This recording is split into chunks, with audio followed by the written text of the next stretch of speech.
हवा में लकड़ी के कण उड़ रहे थे। छोटा लियो देख रहा था जैसे जादू हो गया हो। उसके पापा, जो एक कारपेंटर थे, वो खुरदरी लकड़ी से कितना सुंदर फर्नीचर बना रहे थे। हथौड़े का हर वार, हर कट सब्र और परफेक्शन का लेसन था। एक दिन लियो, जो मुश्किल से 5 साल का था, उसे एक छोटा सा टूल बॉक्स गिफ्ट मिला।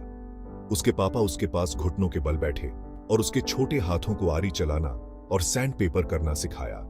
सालों बाद लियो, जो अब एक मशहूर आर्किटेक्ट बन गया था, उसे उस वर्कशॉप की खुशबू और अपने पापा के हाथों की गर्माहट याद आती।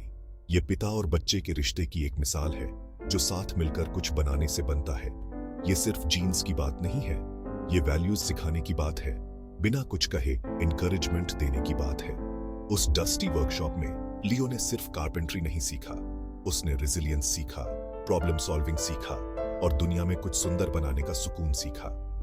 ये लेसन्स किताबों में नहीं थे, बल्कि उसके पापा के हाथों और गाइडेंस में थे। अपने पापा के अनवेवरिंग सपोर्ट की याद लियो के लिए एक सहारा बन गई जब वो अपने करियर में चैलेंजेस फेस कर रहा था। जब उसे खुद पर डाउट होता था, तो उसे अपने पापा की आंखों में दिखने वाला विश्वास याद आता था। एक ऐसा विश्वास जो किसी भी अचीवमेंट से बड़ा था। शायद यही सबसे बड़ी विरासत होती है जो एक पिता अपने बच्चे को दे सकता है।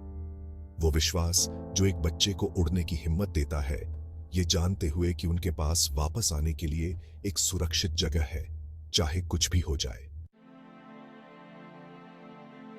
साइंस अब ये समझने लगी है कि एक पिता का अपने बच्चों के डेवलपमेंट पर कितना गहरा इंपैक्ट होता है, जो जीन्स से कहीं बढ़कर होता है। स्टडीज बताती हैं कि जिन बच्चों के पिता एक्टिवली इन्वॉल्व्ड रहते हैं, वो पढ़ाई में बेहतर करते हैं, उनमें प्रॉब्लम सॉल्विंग स्किल्स ज्यादा होती है और उनका लैंग्वेज डेवलपमेंट भी अच्छा होता है। ऐसा शायद इसलिए होता है क्योंकि पिता अपने बच्चों के साथ डिफरेंटली एंगेज करते हैं, अक्सर उन्हें एक्सप्लोर करने के लिए इंकरेज करते हैं, रिस्क टेकिंग के लिए प्रेरित करते हैं, लेकिन सेफ बाउंड्रीज में रहकर और इंडिपेंडेंट थिंकिंग को बढ़ावा देते हैं। रिसर्च ये भी बताती है कि पिता अपने बच्चों के इमोशनल इंटेलिजेंस को शेप करने में बहुत इंपॉर्टेंट रोल प्ले करते हैं।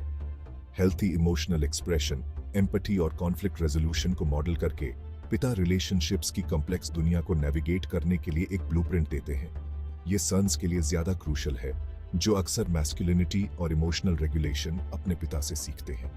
एक पिता जो प्रेजेंट रहता है, इमोशनली अवेलेबल रहता है और अपनी वल्नरेबिलिटी एक्सप्रेस कर सकता है, वो हार्मफुल स्टीरियोटाइप्स को तोड़ने में हेल्प करता है और फ्यूचर जनरेशंस के लिए हेल्थी इमोशनल एक्सप्रेशन का रास्ता बनाता है। इसके अलावा पिता का प्यार मेंटल हेल्थ इश्यूज के अगेंस्ट एक प्रोटेक्टिव फैक्टर का काम करता है। स्टडीज से पता चलता है कि जिन बच्चों का अपने पिता के साथ सिक्योर अटैचमेंट होता है, उनमें एंग्जाइटी, डिप्रेशन और बिहेवियरल प्रॉब्लम्स होने की पॉसिबिलिटी कम होती है। सिक्योरिटी का ये फीलिंग, जो पिता के कंसिस्टेंट प्यार और सपोर्ट से मिलता है, एक स्टेबल फाउंडेशन प्रदान करता है जिससे बच्चे कॉन्फिडेंटली दुनिया को एक्सप्लोर कर सकते हैं, ये जानते हुए कि स्ट्रेस के समय रिटर्न करने के लिए उनके पास एक सिक्योर बेस है। फादरहुड का सेलिब्रेशन हर जगह और हर कल्चर में अलग अलग तरीके से होता है, लेकिन सब में यूनिवर्सली एक रेजोनेंस होता है। मुंबई के बिजी बाजारों से लेकर क्योटो के सीरीन मंदिरों तक पिताओं को उनके परिवारों के प्रति उनकी अनवेवरिंग कमिटमेंट के लिए पहचाना जाता है। कुछ कल्चर्स में फादरहुड का मतलब डिसिप्लिन और अथॉरिटी होता है, जबकि अदर्स में इसे जेंटल गाइडेंस और प्लेफुल कैमराडरी के जरिए एक्सप्रेस किया जाता है। इन सारे वेरिएशंस के बावजूद फादरहुड का कोर एसेंस एक ही रहता है, प्रोटेक्शन, गाइडेंस और अनकंडीशनल लव का एक अनस्पोकन प्रॉमिस। चाहे वो एक मासाई वॉरियर हो जो अपने बेटे को हंट करना सिखा रहा हो, या एक पेरिशियन शेफ जो अपनी बेटी के साथ अपने कुलिनरी सीक्रेट शेयर कर रहा हो, ये शेयर्ड एक्सपीरियंसेस प्यार और लेगेसी की एक रिच टेपेस्ट्री बुनते हैं जो जेनरेशंस तक चलती रहती है। इस फादर्स डे पर हम एक्नॉलेज करें और सेलिब्रेट करें उस प्रोफाउंड इम्पैक्ट को जो पिता इंडिविजुअल्स, फैमिलीज और सोसाइटीज को शेप करने में करते हैं। आइए हम याद करें उन कारपेंटर्स को, टीचर्स को, स्टोरी टेलर्स को, हीरोज को, उन सभी को जो अपने अपने तरीके से फादरहुड की स्पिरिट को एम्बॉडी करते हैं, क्योंकि उनके प्यार में, उनकी विजडम में और उनकी अनवेवरिंग प्रेजेंस में हम ह्यूमन स्पिरिट की एंड्यूरिंग स्ट्रेंथ को डिस्कवर करते हैं।